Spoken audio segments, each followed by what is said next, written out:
Oke teman-teman, assalamualaikum warahmatullahi wabarakatuh. Salam sejahtera teman-teman buat kita semuanya. Sekarang hari Sabtu teman-teman ya, untuk penutupan akhir weekend untuk di minggu ini. Dan kita bisa lihat teman-teman, sekarang market Bitcoin pada bearish semuanya ya, lagi dibanting-banting ke bawah. Kemarin sempat ada pengharapan tapi dibanting lagi ke bawah teman-teman.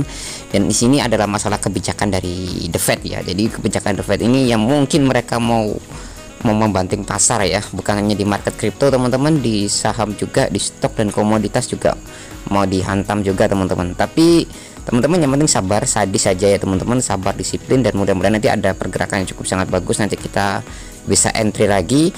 Untuk sementara ini teman-teman, saran saya jangan entry dulu, jadi sabar aja dulu teman-teman, kita nunggu momen dulu. Kalau ada good news fundamental yang oke ya, sekarang lagi market lagi labil-labilnya teman-temannya di sini ya. Nanti ada beberapa faktor saya tunjukkan dulu. Oke, bagi teman-teman yang belum join ke ayo silakan aja teman-teman, join aja di link deskripsi. Di sini banyak crypto project yang cukup bagus teman-teman, dan beberapa token-token saya lihat pergerakannya juga ada kenaikan ya. Untuk di beberapa token ini masih ada kenaikan beberapa puluh persen, bahkan ada yang ribuan persen teman-teman untuk di Get Ayo ini.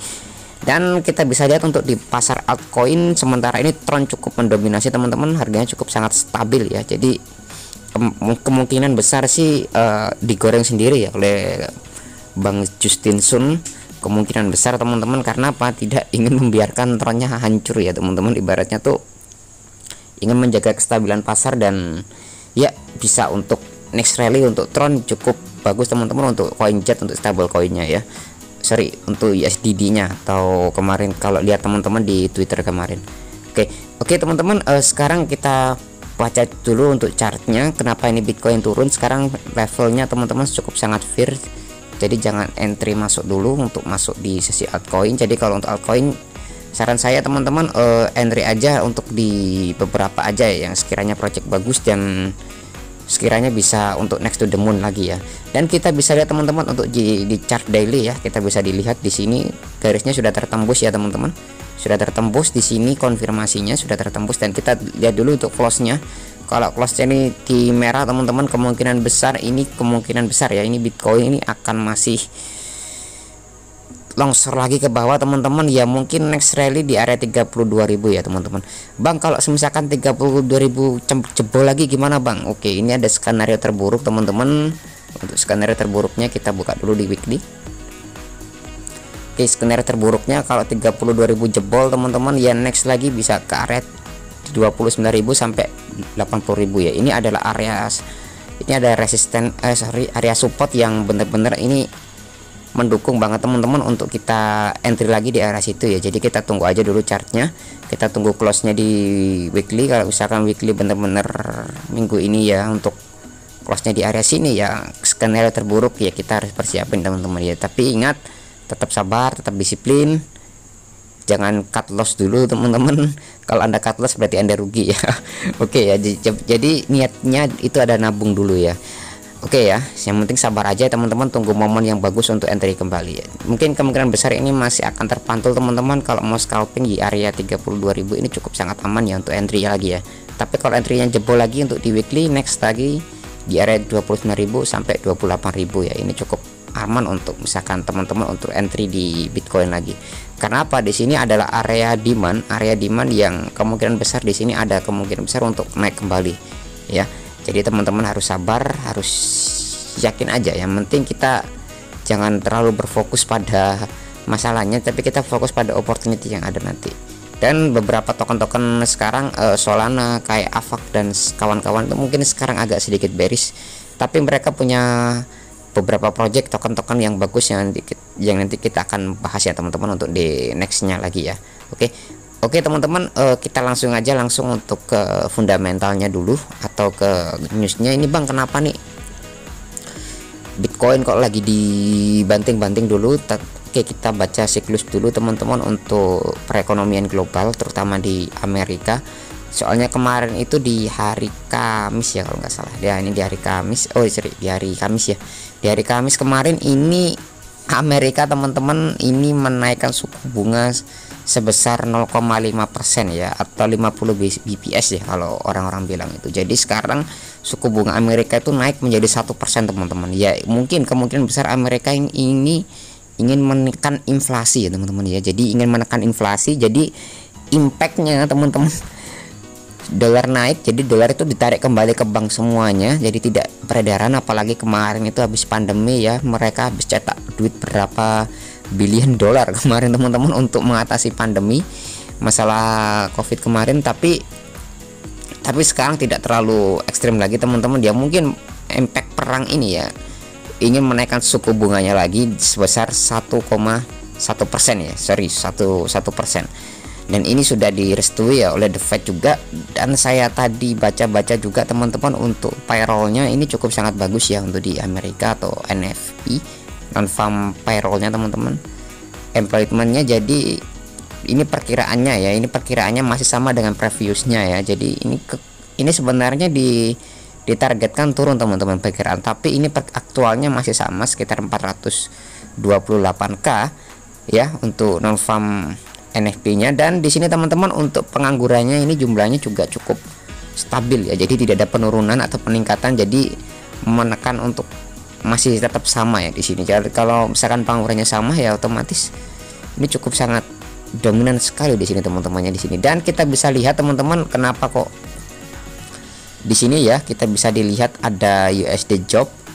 Nah di sini teman-teman NFP-nya kita bisa dilihat untuk di CoinDesk ya, untuk diperkirakan di Amerika sini.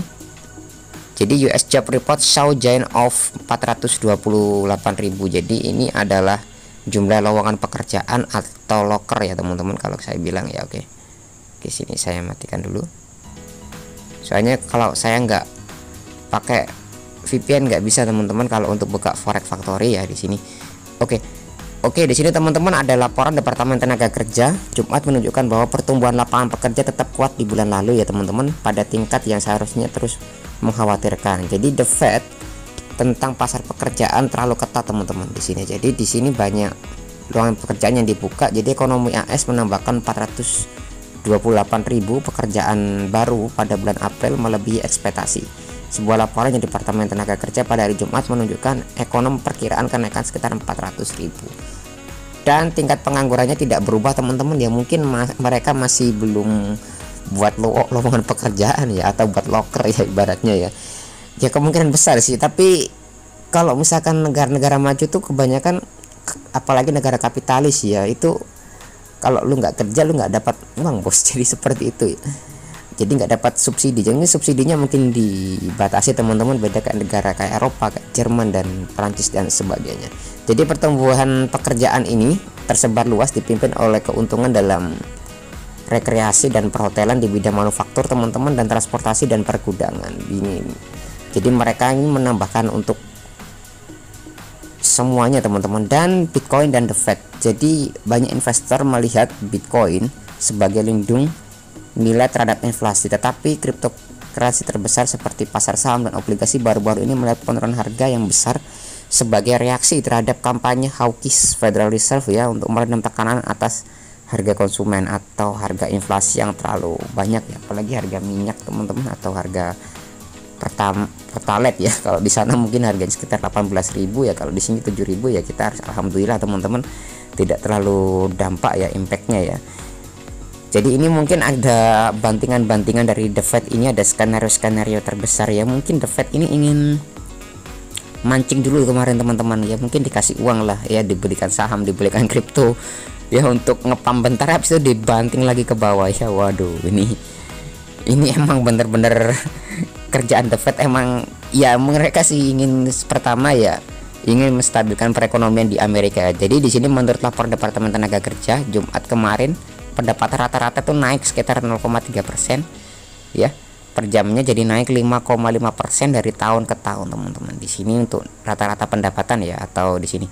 Dan di sini untuk merencanakan langkah selanjutnya untuk menurunkan inflasi yang saat ini berjalan 8,5% tertinggi dalam 4 dekade. Pasar tenaga kerja lebih cenderung pada kenaikan upah. Jadi nanti mereka itu membuka lapangan pekerjaan, dan plus teman-teman mereka akan menaikkan upah dari pegawainya atau karyawan-karyawan di sana ya, atau NFP-nya nanti. dan ini cukup sangat bagus teman-teman untuk perekonomian Amerika. Tapi kalau untuk kripto ya kita lihat aja ya untuk nextnya ya.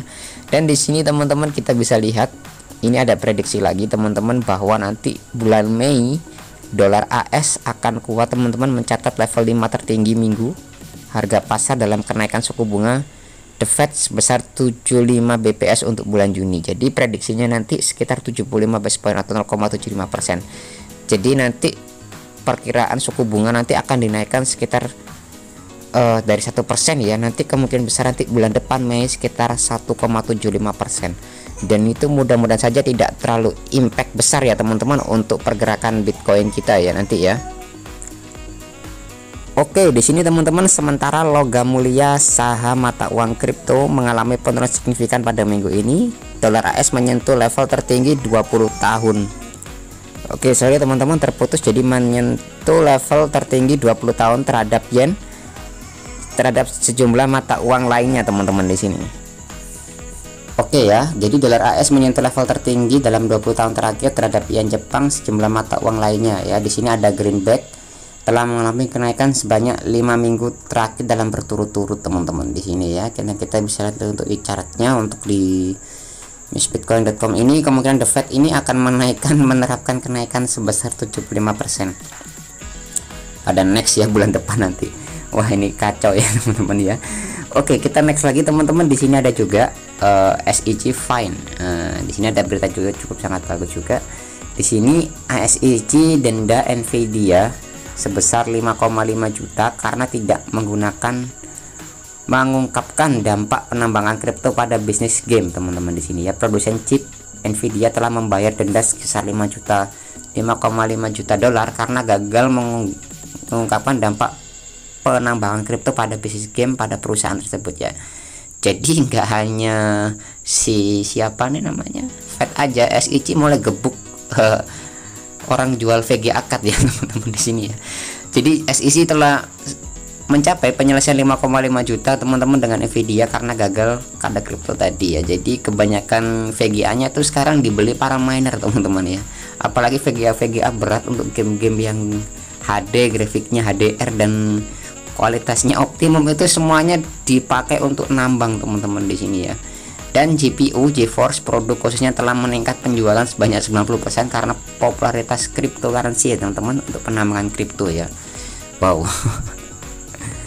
Tapi yang penting sabar aja ya. Dan di sini ada Sony dan Theta teman-teman, kita bisa lihat ya. Jadi Sony dan Theta Labs meluncurkan NFT 3D yang hampir dapat Anda sentuh ya di sini. Wow. Jadi koleksi NFT edisi terbatas akan dapat dilihat di Sony Capital teman-teman, atau reality display ya, yang menciptakan sensasi objek 3D padat tanpa aksesoris apapun di sini. Wow, NFT mengambil langkah lebih jauh ke dunia nyata ya. Jadi Theta Labs ini akan bekerja sama dengan Sony. Tahu kan kalau Sony kan produk kamera ya. Jadi operator platform streaming video berbasis blockchain Theta bekerjasama dengan Sony untuk meluncurkan dua jenis NFT 3D yang dirancang untuk digunakan Sony Capital Reality atau SRD di sini. Mungkin ada teknologi terbaru ya, kita lihat aja untuk gambarannya. Dan di sini nanti ada videonya teman-teman, nanti bisa dilihat ya untuk di YouTube. Saya nggak bisa review buat teman-teman, nanti bisa dilihat aja sendiri nanti di decrypt.com, decrypt.co ya. Ini kemungkinan besar nanti ini dunia metaverse akan bergabung dengan NFT untuk ya bisa kita sentuh ya, seperti kata Einstein ya, mungkin bisa untuk menaiki tangga cahaya ya, mungkin menyentuh tangga cahaya, mungkin bisa operator tadi ya. Oke ya, kita lihat aja nextnya nanti untuk kedepannya. Tapi ini The Fed emang bener-bener banting-banting harga teman-teman. Yang penting teman-teman sabar aja, DC aja teman-teman.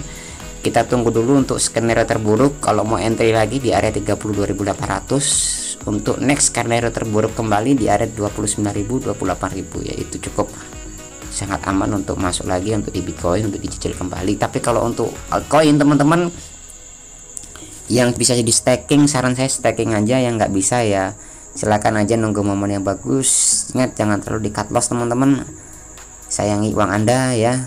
Kalau bisa di staking, kalau enggak ya udah ya teman-teman ya. Yang penting diamin aja, sabar, kerja lagi, kerja yang reality aja. Kalau teman-teman emang kerja jadi ya buruh pabrik atau apa ya, dicicil aja teman-teman ya, dari 200.000 300.000 ya, niatnya niat nabung aja ya, jadi seperti itu aja. Oke, ini adalah berita-berita yang cukup kurang baik teman-temannya sebenarnya, tapi itu ada alasan kenapa Bitcoin harganya turun ya. Mungkin permainan dari The Fed tadi yang pertama, yang kedua mungkin karena ada gerakan paus yang semena-mena teman-teman, tinggal leverage-nya seperti ini ya, nggak hanya di kripto, di saham juga dibanting semuanya ya. Oke, mudah-mudahan ini cepat berlalu teman-teman dan cepatnya bisa terrecovery semuanya ya. Oke, sekian dari saya teman-teman, kurang lebihnya mohon maaf. Teman-teman kalau mau bahas kripto apa nanti silahkan aja di link deskripsi, nanti saya add di kolom komentar ya, nanti saya jelaskan semuanya teman-teman. Semoga video ini bisa jadi referensi. Selamat akhir weekend teman-teman ya. See you di next video. Oke.